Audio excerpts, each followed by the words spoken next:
Welcome back, family. I'm Joe. And I'm Amani. And this is Love Out Loud with the Dudes. We want to thank you all for being amazing supporters of our channel. Yes, thank you. We're grateful.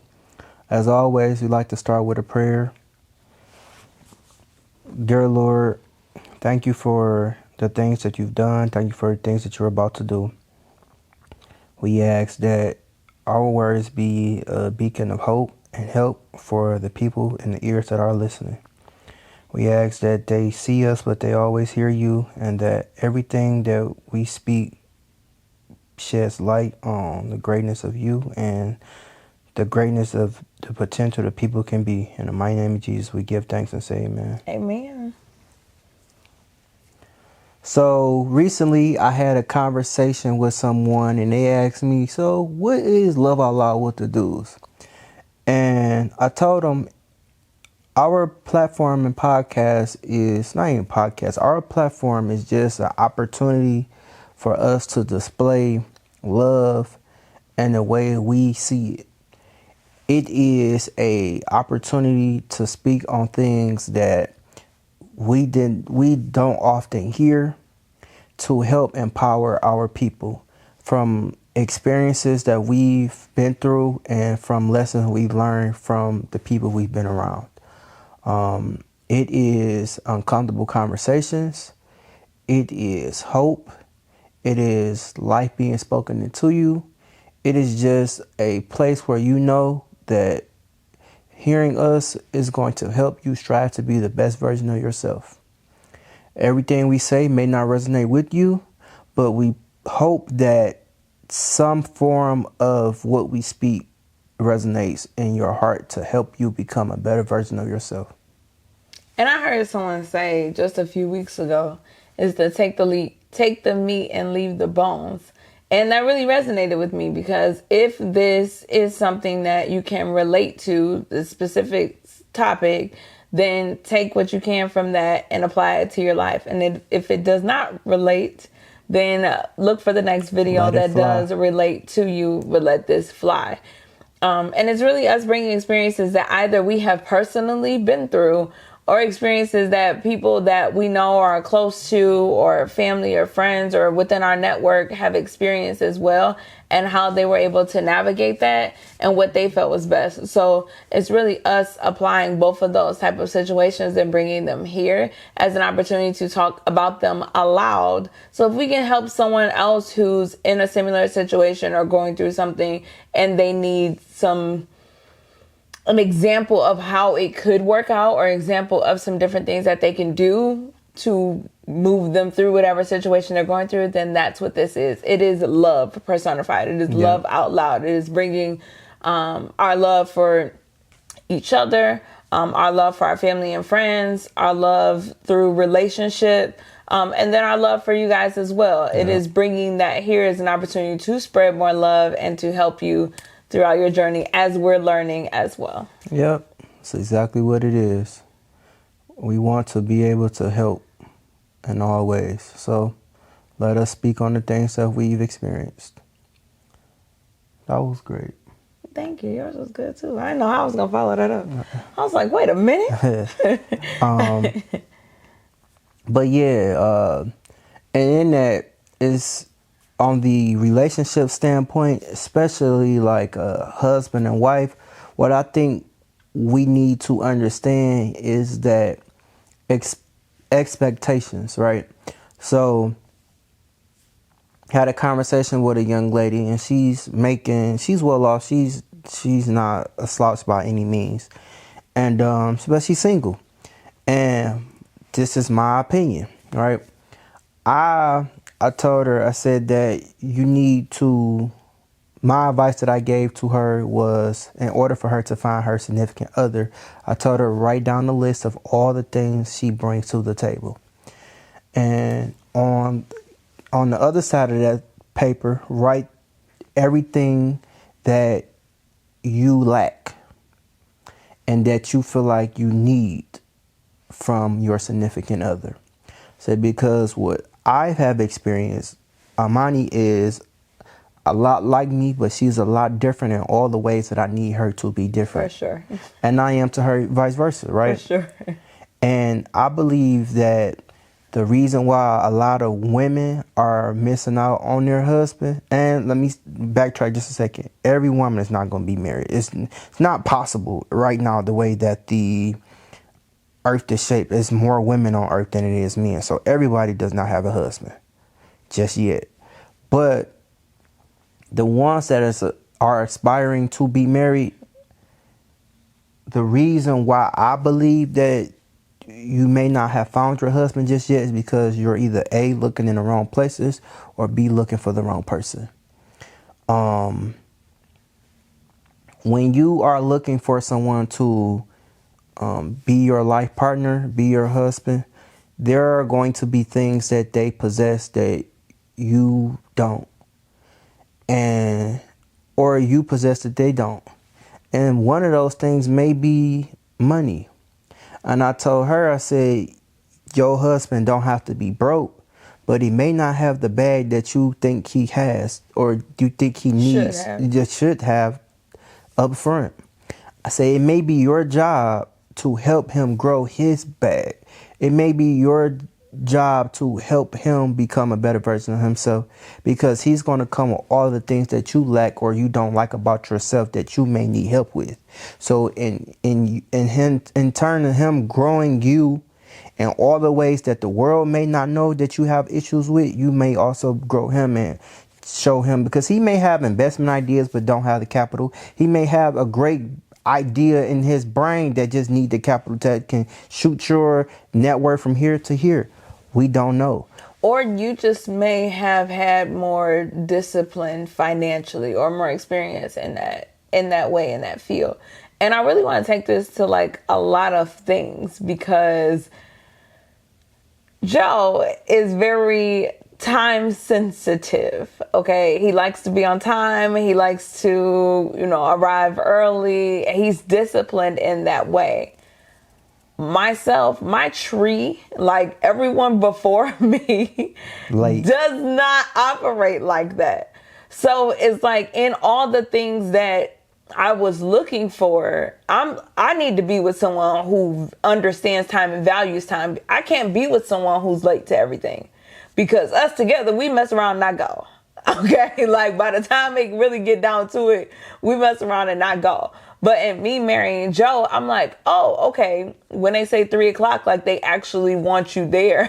Like at that time, that wasn't something that I grew up with. I was raised with. That was kind of like a leaning time, right? They said 3, but it was like, give or take 15 minutes, and then you got travel time, and then, you get there. It depends on what it is. Like, it depends on what it is. My statement to her was about being on time was that there could be a multi-million-dollar opportunity on the table if you just arrive on time. You will miss the multi-million-dollar opportunity every time because you're late. You don't even know it was an opportunity there because you was late. The opportunity came, went, left, gone. No one ever spoke about it because it's already happened. But you don't even know because you're not there to even understand or see if it's even there. I mean, that's all true. That's all true. I just was never raised like that. Like it wasn't something that I was necessarily exposed to. Like I knew there were people who were on time, and I understood that there was importance in being on time. But I just felt like every time I got there, like I didn't really miss anything. But then again, I wasn't there, so I don't know what I missed. So and then giving you grace, you may not have missed nothing on that level. On that level, and the events that you were going to, you may not have missed nothing, but you can't continue to carry your life that way because the opportunities in the rooms are going to change. And I agree. And that's why I'm so glad that this was the person that I met and that I married, because now I have a different understanding of time. and respecting other people's time. I didn't see it as disrespectful.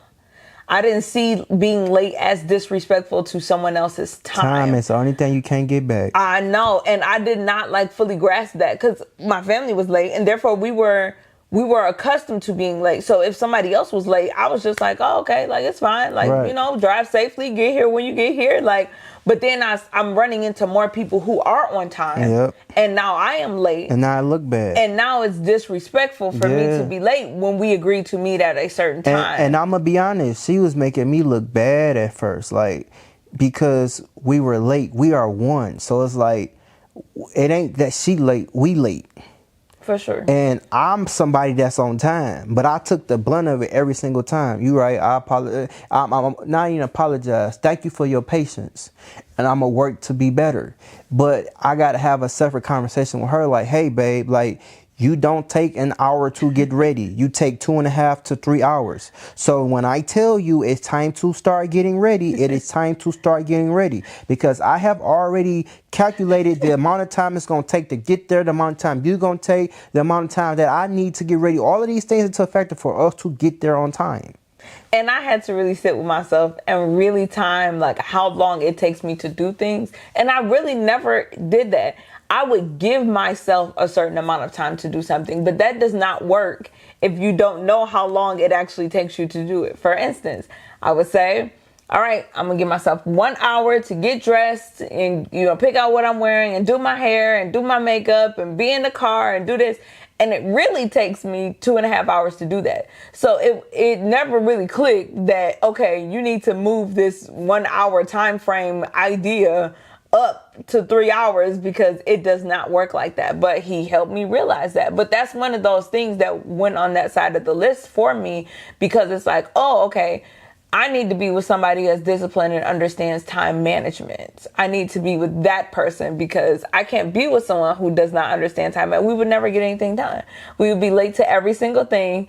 And just in the rooms and spaces that we have been exposed to and moving in, it is very important to be on time and respecting people's time as I want them to respect mine. So that's one of those things that went on this side of the list for me. Our motto for 2024 and beyond is be what you want to see. Yes. And always do everything well. You got to be what you want to see. So, and in that too, also, this kind of goes hand in hand with that, like understanding that the opposite, you may not like the way that they dress. You might think that it's an issue, right? Or that may be a turnoff to you. They may have a lot of different qualities that you like, but you can't get past the superficial part of them not knowing how to dress, right? So it's kind of partly that. It's partly the time management thing. That's what kind of like hand in hand with me helping her get ready, because I'm like, she don't know that she take 2.5 hours. She still thinks she take an hour. I'm like, but now I gotta help her understand this, because I'm like, it used to be times where it was like 25 minutes just in the closet on what I'm about to put on.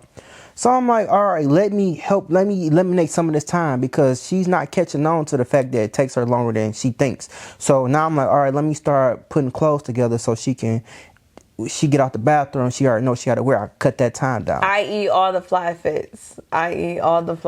Yeah, like, so that was a thing that it just so happened to become, like, let me just help her get dressed. Then I got to a point where I was like, oh, I actually enjoy this. It wasn't even for me. I loved all the compliments that my wife was getting from other people. I'm going to big her up everywhere we go, anything we do. For sure. But the fact that she was getting so many compliments on what she was wearing from the outside world, just from something that her husband was putting together, it like fueled me. I'm like, oh, we got to come this look. We got to come this look. I'm getting her out of her comfort zone. Clothes she ain't wear, patterns she ain't wear. And then when it come together, she's like, I ain't even see it like that. And then not even though she trusts me to not see it like that, to put it on, to leave out of the house and then get all these plethora of comments, I was like, compliments. I was like, oh, this lit. And then she not only trusts me, but it also gave her more confidence in the things that I'm saying. Hey, put this together, and do this, and do this. And it's like, it worked. It went great. Like, money swag totally different now. Like, it is. and it's like, it really, I've always had it. I just chose not to really care about clothes because I never thought that. I always believed man made the clothes. And I'm like, well, I also felt though that you don't really need clothes to be you because you are you without any clothes. But I realized that you feel good, like what Dion said. If you look good, you feel good. You feel good, you play good, and you play good. They pay good. But not only that, they also treat you differently with what you got on. It ain't gotta be like this $80,000 outfit, but it's like you're just treated differently. When I got on a suit and it's people that wouldn't even look my way, going out their way to speak to me. I'm like, oh, okay. So now it changed the dynamic on what I wanted to wear, how I wanted to be viewed. But all that came from us growing together. Like I'm grateful that she took the time to actually let me do this, allowed me to show her differently and us growing. And it's really been a blessing to the both of us. Yeah, for sure. And that's one of those things that are on this side of the list. Yes. It's like, I was like, okay, it takes me entirely too long to shop, pick out what I'm wearing, do this, that, and the third. Like, I do all of that now. And now I don't have to worry about that anymore. Clothes is coming in the mail, and I'm like, oh, look, babe, this what I got you. This what I got you. I'm gonna pair this with this. I got you these boots. I got you this bag. Like, I do all of that now. Like, and I enjoy doing it because she my best friend. So like, when I do stuff, and she like, one time she told me, she's like, it felt like Christmas. It was like True. September. True. And I was like, we had our entire Christmas. Yeah, like. True. That made me feel good because she happy. Mm-hmm. Our job, well, not even our job. Our goal every day is to do something to make the other person happy.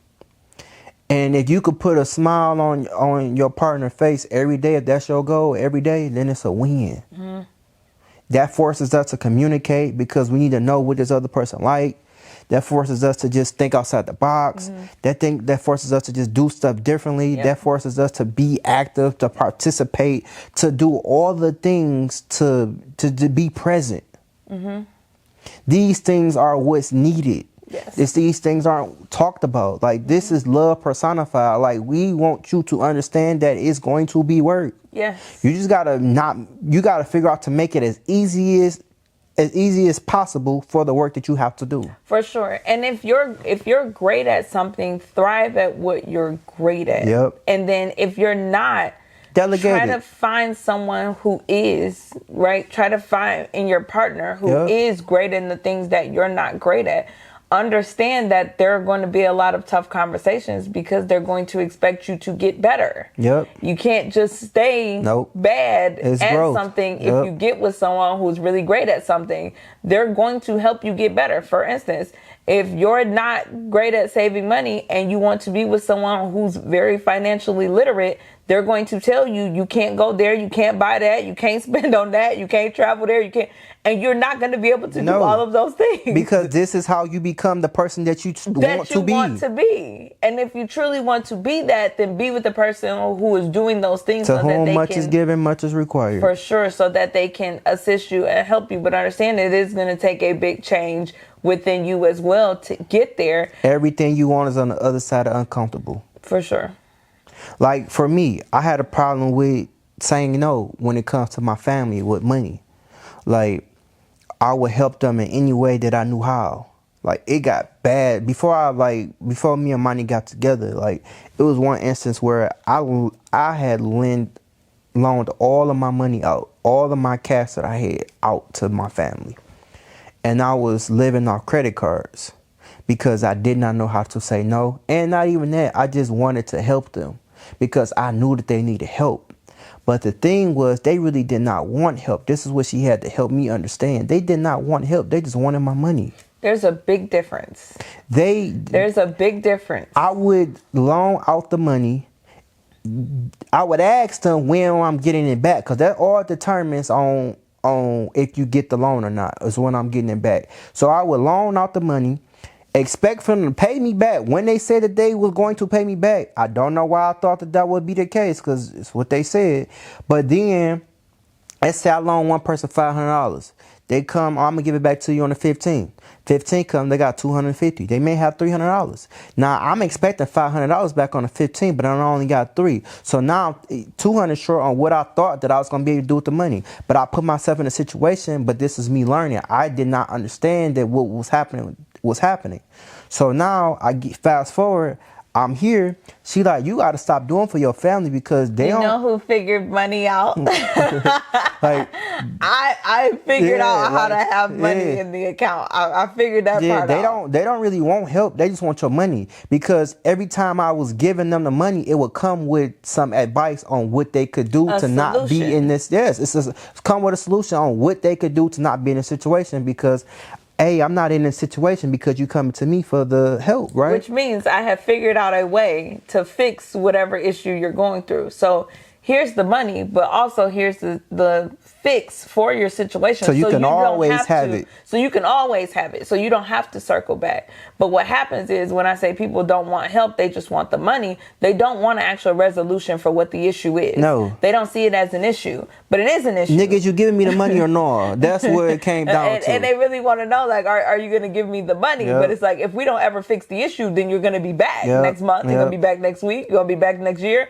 because the issue still persists and it's still the same. Yep. And that was what was happening. So that's something that was on Joe's side of this list. And when we got together and we started looking at these things within each other that could be better, and we were good at them, we then became the people. We became the points of reference for these things that needed answers in our relationship. Yep. So if it was time management, Joe was like, I've got this figured out. I know how to be on time. My family is on time. We are punctual. We do this, this, and this.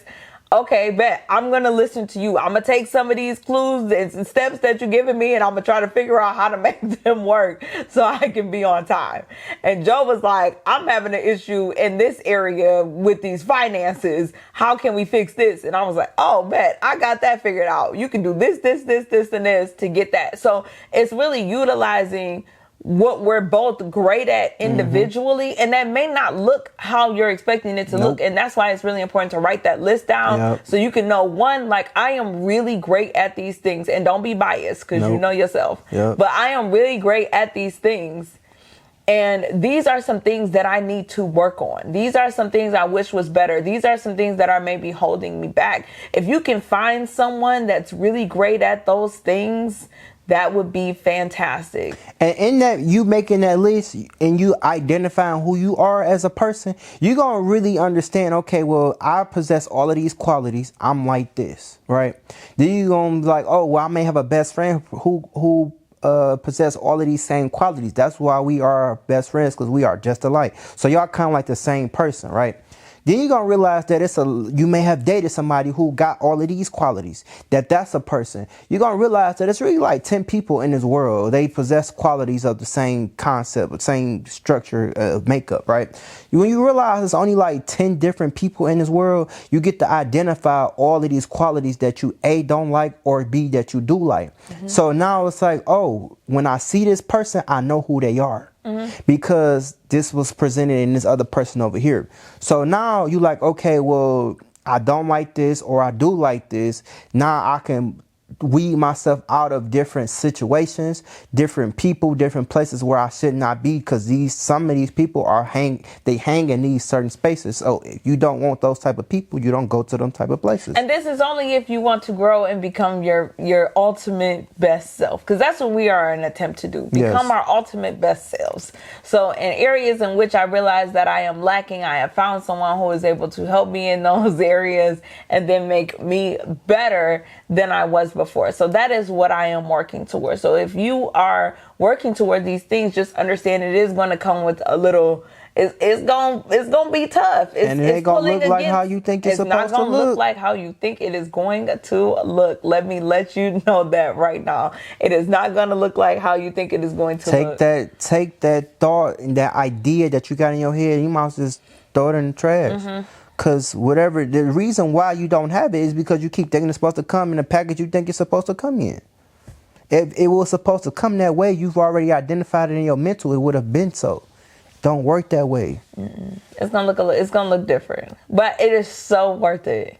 It is so worth it when you find someone who possesses those qualities and can help you. Now, by all means, if you're not ready for change, then don't go wasting anybody's time. Don't go out here seeking somebody who's doing all of those things that you say you want to do and you really don't want to do them, because that is a waste of time. So just go and be with somebody who, marching to the beat of your drum, and they okay with being late, and they okay with, living check to check and not having no money. All that, if they cool with that and y'all doing that, y'all align together to do that. But don't go out here wasting anybody's time. Please don't. Who respects finances, who's trying to save and budget and figure out money. Respect people. Who respects people, who has integrity. Don't go over there. Don't go seeking someone out who possesses the qualities you wish you had, and then not be open to change and willing to change in those ways when they introduce you to something new. Yes. Because then it is just going to ultimately be a waste of time. Yep. And then you got the potential to hurt somebody else. For sure. And on that note, I want to say this as well. What I learned from being with Amani and understanding people, and is that when I say it's like 10 people in this world, you got to understand those qualities that they possess, because they're going to do things that may try to trigger you. You have to learn how to be untriggerable. And that is based upon, like, life is really not what happens to you. It is about how you respond, because life is going to happen. It's the definition of what we go through. This is separate from what we were just discussing. This is how to deal with triggers. No, yeah, it's really, yes, it is, but it's also you identifying people, because and identifying people and personality types and situations that may trigger you or make you upset or make you feel a way or bring something out of you. Yeah, or make you be somebody that you do not want to be. That you no longer aspire to be, because you may have been that person previously, right?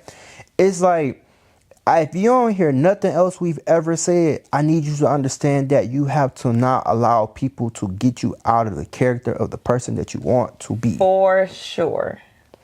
Because if they can change the way that you respond, if then they got you, then you are no longer yourself. Do you know how many people are sitting in a prison cell based upon a decision that they should not have made, but in that moment they made the decision and now they regret it for the rest of their life?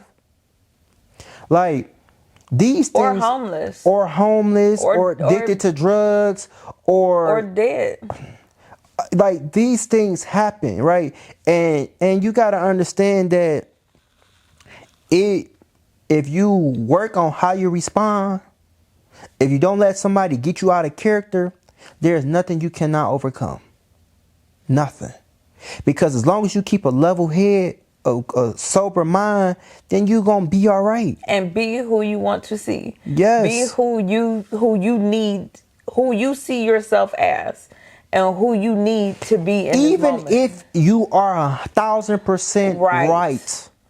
Because even if you're right, it's not about right or wrong. It's going to become about your response, your reaction. Your reaction is going to overshadow all of that. And then no matter if you try to go on a defense tour on why you did it, and you could be 1,000% right, they're going to only harbor on your response. For sure.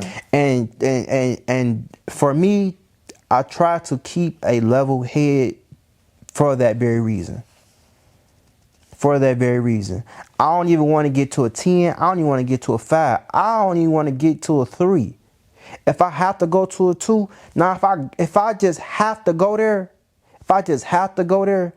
then that's what it's gonna have to be. But I try to keep myself in places to where I'm around people who actually love and care for me, and are not around people who just want to be negligent or do what they think is best for their situation. So For sure. That's like, please in 2024, work on how you Control your respond. reactions. Control your reactions. And there is a point, as someone who has, went to 5 or 6 before in the past, what I had to realize is that this person, this thing that stirs whatever up in me that would make me upset, they represent themselves in different people. It may not be, the girl from high school, but now it's the girl at my job, and now it's the woman over here, and now it's the woman at the doctor's. It's the same situations. They're the same person. They're rude, they're disrespectful, they downplay how you feel, they're dismissive.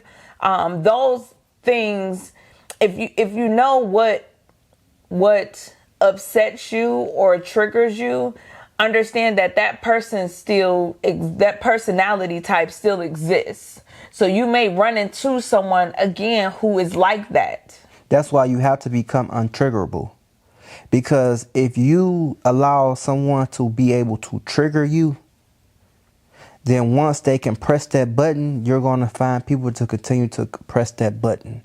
Because they know that button is going to get the reaction that they want to get. And becoming untriggerable, you are your decisions. You are deciding that I'm not going to allow this person who's disrespectful, this person who is whatever adjective, verb that you want to use, and that's happening to you in that present moment. Adjectives or verbs. Yeah, like you got to understand that they just may not be. They just may not be. They just may not have it. They just may not have it all.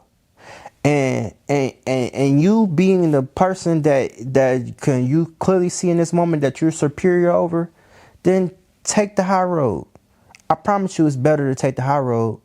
It's always better to take the high road. I promise you, it is. And you're not going to get the response that you actually want by going there with them. Because if two people yelling, you don't know who's right or wrong. And in that moment, it really doesn't matter. No. It really doesn't matter. It's two people then yelling at each other. They're going to stir up the miscommunication. Mm-hmm. They're not even going. It's not even going to be about whatever the issue was. And you're never going to get to the bottom of it. No, it's going to be, well, you did this or you made me feel like this. And then you said this. Yeah. And then you said that. And then you did this. And you could say, well, minus all that, you're absolutely right, I did. But let's get back to the root of the problem. It's no longer going to be able to get to the root of the problem because now all these other things compounded on top of it. So all these layers on top of it. And now, so don't let nobody create layers. No, stick to what the facts is. Stick to what the root is. Stick to what the truth is. And force them to stand on whatever they said or did or whatever. What I had to realize is that when people take you out of how you prefer to be, they trigger you, they take you out of who you prefer to be. Now they're really controlling you because they're controlling your reactions, how you respond, all of that. But don't allow anybody to take you out of that. What they're doing is compiling other information that has nothing to do with the actual information that we came here to talk about, whether that's what you said, what you did, or whatever. Stick to what the root is. Stick to what the topic is. Don't let them get you aroused. Don't let them arouse themselves. Stick to what we came here to talk about. And then people won't have all this other stuff to fall back on. Nope. But if you yell, if you raise your voice, if you yell, if you hit them, if you throw a chair or a table, if you cuss at them, if you do all of these things, now the issue becomes that. And now they don't have to actually take accountability and stand on anything else because instead of dealing with what the actual issue is, now we're dealing with how you responded to their response. Yep. So to their negligence, to their inconsiderate act. So what I've learned is to focus on what it is. And you're going to have to bite your tongue. You're going to have to bite your tongue. You're going to have to take another breath. If you're a person that gets to 5 or 6, or has gotten to 5 or 6 before, you're going to have to take a beat. You're going to have to take a breath. It's going to feel disrespectful. It's going to feel belittling. It's going to feel rude. It's going to feel offensive. If any of those feelings are coming up within you, the feelings that make you react, you're going to have to take a breath before you respond. And you're going to have to remember what it is the ultimate subject is that you need an answer to, and get back to that. Because if you stay on that, they won't have a leg to stand on. Nope. Because no matter what level you get to in life, there are going to always be those people, because there's only like 10 people in the world, right? So would it always be in them type of people? If you don't find a way to control this at level 3, if you get to level 5, and those same different rooms you in, but the same people are in them rooms, and they can bring that out of you, then you're going to always be at the mercy of them, because you are going to be able to be controlled by the press of a button or a word. Yep. Or a word. Yep. Or some type of negligence or disrespect, and it may. It's just, for me, it was working not to get to 5 or 6. You know, in your responses and your words. Now, I'm not saying to just be no pushover.